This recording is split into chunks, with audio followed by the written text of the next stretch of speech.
이재명 경기지사 오늘 최고의 날이 됐습니다. 1심 선고 공판에서 4가지 혐의 모두 무죄 판결을 받았습니다. 법원의 판단 근거 살펴보고 앞으로 행보 전망해 보겠습니다.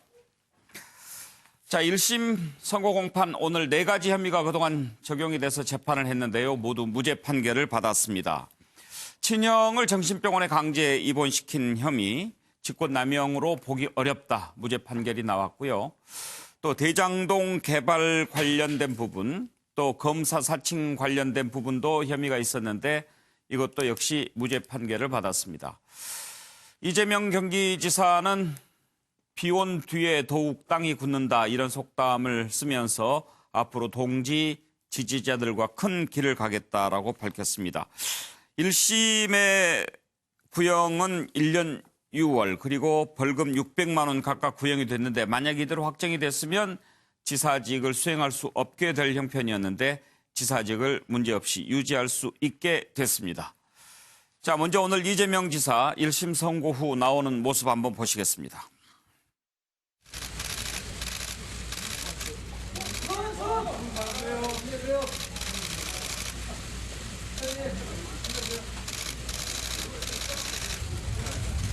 오늘 마지막 선고일을 앞둔 심경 한 말씀 부탁드립니다. 겸허하게 선고 공판에 임하도록 하겠습니다. 오늘 1심 선고 어떻게 예상하십니까? 우리 도민들께서 저를 믿고 기다려 주셨는데 제가 우리 도민들의 삶을 개선하는 큰 성과로 반드시 보답드리겠습니다. 그리고 지금까지 먼 길 함께 해주신 우리 동지들, 지지자 여러분, 앞으로도 서로 함께 손잡고 큰 길로 계속 함께 가기를 기대합니다. 비온 뒤에 땅이 더 굳어진다 이런 말을 믿고 열심히 하도록 하겠습니다. 고맙습니다. 예, 먼저 변호사 두 분께 법원의 판단 근거 한번 물어보도록 하겠습니다. 서정욱 변호사, 요즘에 적중률이 좀 많이 떨어지는 편입니다. 그렇죠. 성리덕이 저는 구속될 줄 알았는데.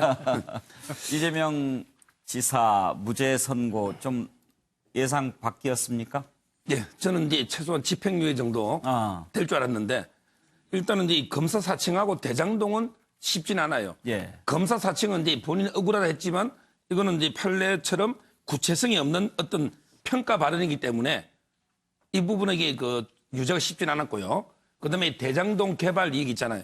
이것도 이제 미리 개발 이익을 환수한 것처럼 표현됐지만 미래 구조상 환수될 게 확실하기 때문에 예. 이 두 가지는 이제 그 무죄나 좀 이게 예상됐지만 가장 큰 쟁점이 형을 강제 입원 시도하려는 거 있잖아요. 이게 가장 중요한데 이거의 쟁점은 하나입니다. 바로 이제 구정신보건법 25조. 지금은 이제 44조입니다. 옛날에 이게 25조인데 뭐냐면 이제 그 보호자가 아니고 시장이나 군수구청장 있잖아요. 이분들이 2주 이내 강제 진단할 수 있다는 조문이 있거든요. 예. 이런 이제 2주 이내 강제 진단도 의사가 이게 대면 진단을 한 게 있어야 되느냐? 아니면 이거는 의사의 대면 진단이 필요 없느냐? 이게 핵심 쟁점이었거든요. 예. 여기 대해서 그 법원은 1심은 일단 이게 강제 진단은 대면 없어도 된다. 그래서 이게 무죄가 난 거고요. 예. 항소심하고 이게 대법원 판결을 기다려봐야 되죠. 예. 김한규 변호사, 이재명 지사가 선고 공판에서 일할 기회를 달라 이렇게 호소하지 않았습니까? 그런 부분도 혹시 영향을 미쳤다고 생각하십니까? 그런 부분은 통상적으로 일부라도 유죄가 나온 전제하에 예. 양형에 좀 영향을 미칩니다. 예, 예를 들면은 뭐 실형이냐 집행유예냐 이런 판단하에서 이제 뭐 그런 어떤 도정 전념이라든가 도민들의 어떤 그런 어떤 권익 보호를 위해서 집행유예를 할 때 종종 그런 표현이 나오는데요. 예. 이 사건은 아예 그런 상황이 아니라 그냥 무죄. 예. 그러니까 이재명 지사 입장에서는 법원 판결에 따르면 굉장히 억울하게 오랜 기간 시달렸는 셈이 된 겁니다. 오늘 판단은. 네. 그래서 오늘 판결문을 간단하게 좀 급한 대로 좀 보긴 봤는데요. 이 직권남용 부분은 물론 뭐 검찰은 지금 아주 강력히 반발하고 있지만은 항소심을 가더라도 예. 1심 판결문이 굉장히 정교하게 지금 쓰여졌습니다. 저도 뭐 사실 기록을 보지 않아서 사실 정확히 알 수는 없지만은 일단 뭐 그 당시 언론에 보도된 것 따르면은 그 형을 강제로 입원시키려고 뭐 경찰서에 데려갔다라든가 이런 다양한 소식들이 들어왔는데 법원 판단에 따르면은 그게 뭐 강제 입원을 집행한 것은 아니라는 취지까지 나왔거든요. 그래서 이 부분에 대해서는 뭐 항소심에서도 과연 이게 바뀔 것인지는 좀 이렇게 부정적으로 보고요. 다만 지금 대장동 도시개발사업 업적에 대해서 이제 허위사실 유포한 이 부분에 대해서는 어떻든 간에 지금 이 지사가 선거 과정에서 뭐 상당한 이익이 있다 이렇게 선거운동을 했었지만은 그 당시에 사실 소송이 이미 한참 소송이 진행되고 있어가지고 확정된 이익은 아니었거든요. 예. 이 점은 약간 과장된 점이 있지 않나. 이 부분은 아마 항소심에서도 그 검찰과 이재명 지사 간에 치열하게 법리 검토를 해서 이 부분은 좀 약간 여지는 있는 부분이라고 보여집니다. 예. 검찰이 항소하겠죠. 검찰이 항소 안 하는 경우는 거의 없죠. 굉장히 강력하게 반발했습니다. 검찰은 이게 지금 국민의 상식에 맞지 않는 판단이라고까지 격한 반응을 보였거든요. 예. 왜냐하면 이게 선거 과정에서 이미 그러니까 수십 명 이상의 경찰이 그 동원돼서 이게 조사가 이루어졌고 심지어 경찰청장도 뭐라고 발언한 사실이 있고 검찰도 굉장히 신중하게 조사를 한 사안이거든요. 왜냐하면 유력한 대권 후보인 만큼 예. 뭐 불필요한 논란을 만들지 않기 위해서 아마 수사기관이 되게 열심히 수사한 사건인데요. 그러니까 검찰이 반발하는 건 당연하고 항소심에서 한번 더 지켜볼 가치는 있어 보입니다. 예. 법원의 무죄 판단 근거를 살펴봤는데요. 이제 이재명 지사, 경기도지사직을 계속 수행하는 것은 물론이고 이제 잠룡액 한 명으로 다시 날개를 달 수 있게 됐습니다. 정치적인 행보를 한번 짚어볼 텐데요. 정일함 교수, 네. 오늘 들어갈 때하고 나올 때 표정이 완전 다르더군요. 그렇습니다. 예. 어찌됐든 지금까지 재판에 임해온 그 이재명 지사의 어떤 그 자세라 그럴까? 그 저는 한마디로 정리하면 절박함이었던 것 같아요. 예. 그 절박함이 묻어났었고요. 저는 오늘 밤만이라도 두 발 뻗고 푹 잘 수 있는 이재명 지사가 된 것 같아서 뭐 아직 항소심 남아 있습니다만 뭐 그런 어떤 좋은 지금까지 이재명 지사에게 그 더 씌워졌던 여러 가지 부정적 어떤 평가 이런 것들을 좀 한번 걷어내는 하나의 좋은 계기가 된 것으로 보여집니다. 예. 그리고 그동안 사실 저는 이번 그 무죄 판결을 보면서 저는 검찰에 꼭 한마디를 지적하고 싶어요. 항소는 검찰의 뭐 의지입니다. 또 의무일 수 있겠습니다만 과연 이 선거철에 막하파식 선거 공세라는 게 대단히 난무하거든요. 예. 과연 검찰이 그런 어떤 막하파식 선거 공세에 좀 놀아나다 보니까 좀 무리한 기소가 됐던 건 아닌지 이걸 좀 반성하는 좀 계기가 됐으면 좋겠다 이런 생각이 들고요. 향후 정치적 행보와 관련해서는 그동안 이재명 시장이 가지고 있는 성남시장 재선, 이제 경기도지사, 그동안 많은 어떤 그 진보적 정책 이슈라든가 청년 배당 등 이재명 지사 성남시장으로서 보여준 장점과 성과 이런 것들이 굉장히 많은 분입니다. 근데 유독 지난 대선 후보 경선 때 문재인 후보와 경선한 이후부터 그 대선 후보가 되지 않은 뒤부터 이상하게 이재명 지사의 장점이 많이 사라졌어요. 예. 그런데 위축된 이제는 면도 있었겠죠. 그러겠습니다. 네. 근데 이제는 이제 뭐 이른바 포스트 문재인 시대, 뭐 대통령 임기는 유한한 거기 때문에 대선 가도에 저는 태풍의 핵이 될 수 있는 하나의 그 절호의 기회를 잡았다. 그러나 어쨌든 뭐 대선 행보보다는 경기도지사로서 뭔가 성과를 차곡차곡 쌓아나가는 그런 이재명 지사의 모습을 기대해 보겠습니다. 예, 동지와 지지자들의 손을 잡고 큰 길을 가겠다. 정운갑 의원은 이 말 어떻게 들으셨습니까? 큰 길이라는 게 지금 경기지사였기 때문에 뭐 대권을 염두에 둔 발언으로 해석해도 큰 무리는 없어 보입니다. 근데 당장은 제가 보건대 이재명 지사 입장에서는 어떤 대권보다는 그 연내 어쨌든 최종심이 나올 겁니다. 그리고 연내든 내년이든 당분간은 도정에 집중할 겁니다. 그러니까 과거 성남시장에서도 그랬듯이 예를 들면 수술실에 CCTV 설치라든가 또 건설 원가 공개라든가 그냥 누구도 할 수 없는 진보 정책으로 하고자 하지만 누구도 할 수 없는 정책들을 이재명 지사는 몸소 실천하면서 국민들에게 또 도민들에게 아마 지지세를 더 확대해 나가는 그런 전략으로 갈 것으로 봅니다. 예. 이재명 지사가 뭐 최종심이 남아 있습니다만은 대선 구도에 상당한 저는 파괴력을 몰고 올 것으로 봅니다. 그러니까 과거에 무슨 친문과 이렇게 뭐 대립 구도 지지의 대립을 얘기하는데 저는 그렇게 보지 않습니다. 그러니까 2016년에 기억을 하는데요.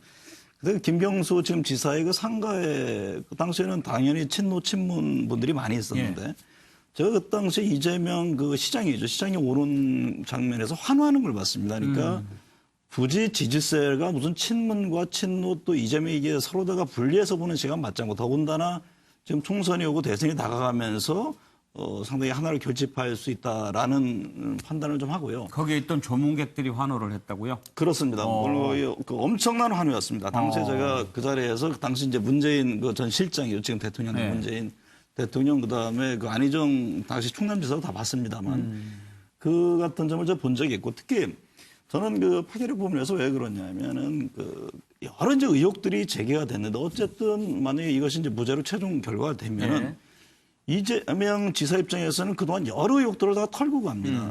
그런데 어떤 이제 후보가 될지 모르지만 그 의혹을 털고 링에 올라선다는 자체 그것도 이재명 지사 입장에 상당히 도움이 될 것이다. 저는 그렇게 봅니다. 아무래도 대중적인 지지가 있는 이재명 지사이기 때문에 여권 대선 구도에도 영향을 미칠 것으로 보입니다. 어제 이낙연 총리가 신문방송 편집인협회에서 토론회를 했는데 한번 들어보실까요? 총리로서가 아니라 정치인 이낙연의 꿈은 어떤 겁니까? 별로 뚜렷하지가 않습니다. 지금도 마찬가지입니다. 지난번 총선 관련해서요. 합당한 일을 할 것이다 이런 언급을 하셨습니다. 이게 직접 출마를 더 염두에 두고 하시는 말씀이신가요? 그 오늘처럼 그때도 외국 순방 중이었는데요. 저와 동행하는 기자들이 순방 거의 끝나갈 무렵에 뉴스 하나는 내놔야 될 거 아니냐 하고 거의 목을 조릅니다. 그래서 그냥 물에 물 탄 듯한 얘기지요. 정부 여당에 속한 일원이기 때문에 뭔가를 시킨다면 합당한 역할은 해야 되는 것 아니냐. 그거에 대해서 이해찬 대표께서 진지한 말씀이 아니다 그런데 제대로 보신 겁니다. 네. 그 일련의 과정 속에 이게 대권을 위한 몸풀기가 아니냐 이런 해석을 했습니다. 저로서는 조금 부담스럽습니다. 그러나 그런 보도는 늘상 나오는 거니까요. 제가 일일이 이렇다 저렇다고 말씀은 안 드립니다만 저로서는 부담스럽다 이렇게 말씀드리겠습니다.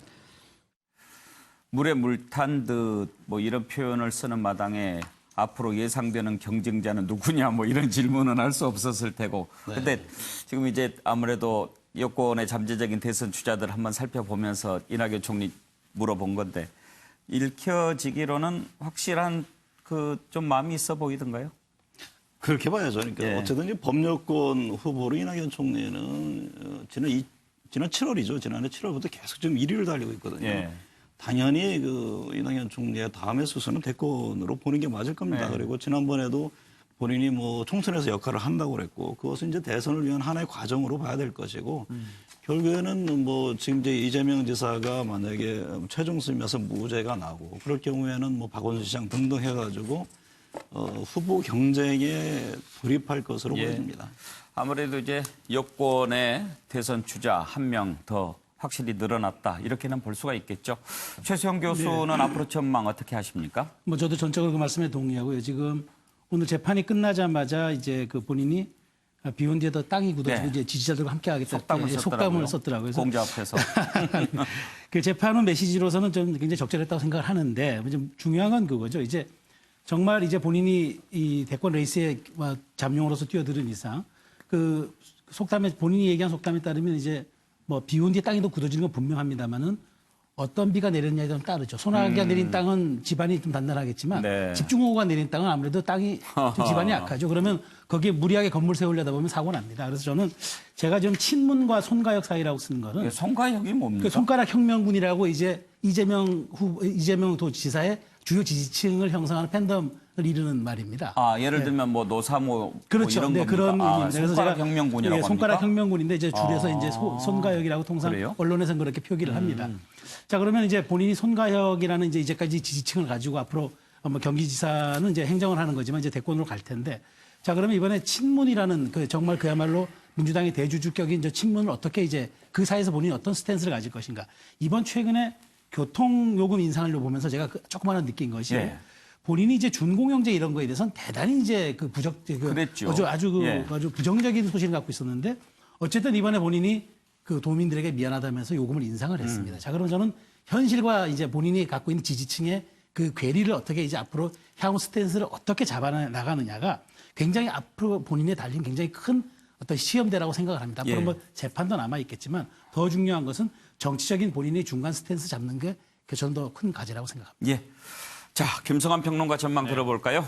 저는 뭐 한마디로 정리를 하자면 이해찬 대표의 승리다 이렇게 생각합니다. 이해찬. 네. 거기서 왜 이해찬 대표가 나옵니까? 그러니까 작년 12월에 검찰이 이제 이재명 지사를 기소할 때 그때 당에서 뭐 출당시켜야 된다 맞아요. 이런 요구가 예. 있었거든요. 그때 이해찬 대표가 출당은 시키지 않았어요. 예. 그리고 당원권 정지 정도 수준에만 머물렀거든요. 만약에 그때 출당시켰더라면 오늘 1심 판결 결과 나온 다음에 어떤 일이 벌어졌을까? 민주당 지사 하나 없어지는 거죠.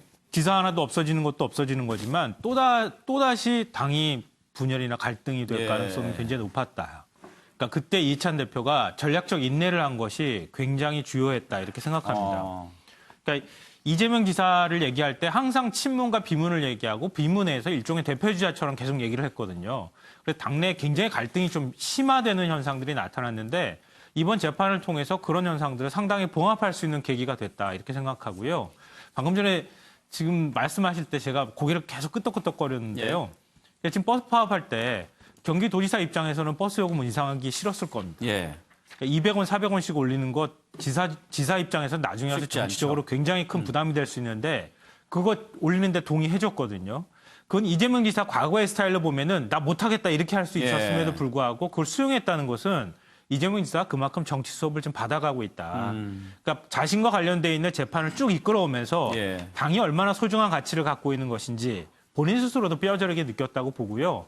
당에서 자신에 대해서 보호막을 어느 정도 쳐줬다고 하는 점에 대해서도 굉장히 고마움을 갖고 있었을 것이라고 생각합니다. 예. 그런 점에서 앞으로 당에서 대선 주자로 이재명 지사가 나서는 데 있어서 이전에 대선 주자로서 출마했을 때하고는 좀 다른 양상이 벌어질 가능성이 있다. 그런 점에서 이번 1심 판결은 이재명 지사도 그렇고 민주당 입장에서 굉장히 중요한 의미를 갖는 판결이라고 생각합니다. 예. 이재명 지사 1심 무죄 선고 첫 번째 이슈로 살펴봤습니다.